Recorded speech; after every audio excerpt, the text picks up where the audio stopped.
Hello everybody, so today I'm going to be showing you the top 5 best camera angles in nhl22 for goalies, and I will have some honorable mentions in it. And if you do not see your camera on the list, please don't switch if you know you're good at it with that camera angle. Alright, let's get into this. So at the number 5 spot we have high. Now high is a very decent camera angle to start out with. You can learn your angles and you can still decently read plays. One of the only things that's wrong about it, as you can see right there, was when the puck is behind the net, it moves with the puck, the camera moves with the puck, and you can't really see who's in front. And then they can make an easy one-time pass right in front. So that is one of the only weaknesses with it, but other than that, it's a pretty decent camera angle. It's very nice to start out with, learn your angles, and if you're just starting out, use this camera angle for a couple of games, and then you can move on. At the number 4 spot, we have overhead. Now this is one of the highest camera angles in the game. We started with one of the lowest, now we're starting with one of the highest. So this is not a good camera angle to start with. I only put high under this because it's not easy to play with on high if you're already good and you can't read plays an elite level like you usually do. Now the thing with overhead is you can read plays very easy. You can see everyone on the ice at once and you can see the whole zone. The camera doesn't move. I actually would use this if your angles are amazing.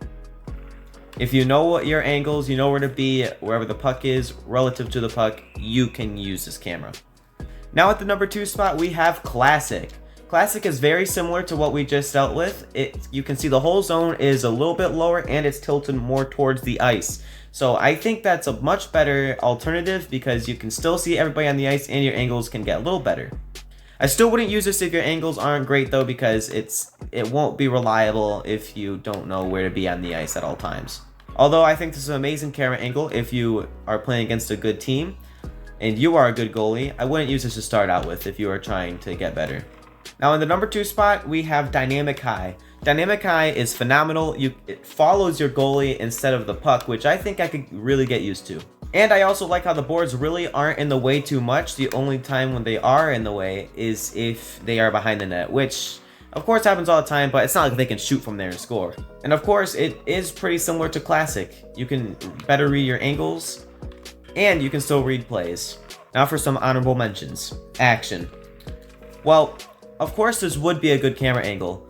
And it's really low, it's behind the board, so you're further away from your goalie, and you can really well read plays.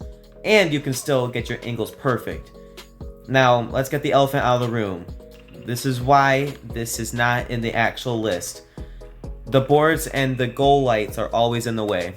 You cannot play, this is unplayable. If they just got rid of that, I would be using this camera angle all the time. But if you can somehow overlook the boards in the way and everything and still read the puck, then use it. But I would not use this in any other circumstance. Another honorable mention is zone. I know I have a bunch of high camera angles on here, and you might be wondering why isn't this up there with them? Well, high camera angles are great, but this one is so far away. I can barely see the puck, I can barely see my goalie. If my eyes are on the puck, I can barely read where the puck is going. So it's just too far away. If you can handle this though, then you can use it if you would like. This is the best camera for reading plays, but it's the worst camera for checking your angles and everything. And I think that's way more important, but it's still a decent camera angle. The last honorable mention before we get to the number 1 spot is low. Low is extremely similar to high, but it's extra tough to read plays, but it's still good at checking your angles. But you see how much the camera is moving? Like, look at this. Every single time a pass is made, you see how fast that moved. Every single time a pass is made, it moves like crazy. So this is good for breakaways especially.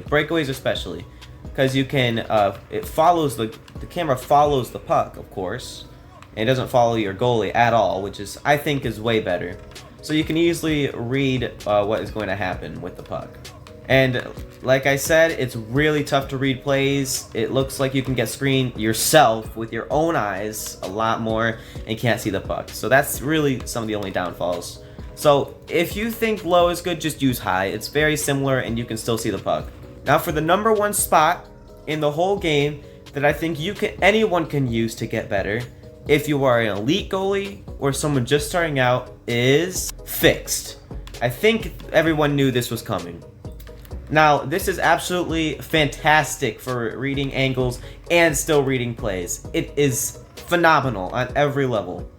Now, if you think that your angles are a little messed up and you still want to read plays and you're still a good goalie, but you just want to practice your angles, use fixed. I think that is a very good camera angle.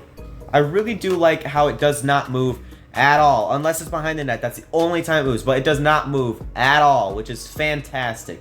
The less camera movement, the better.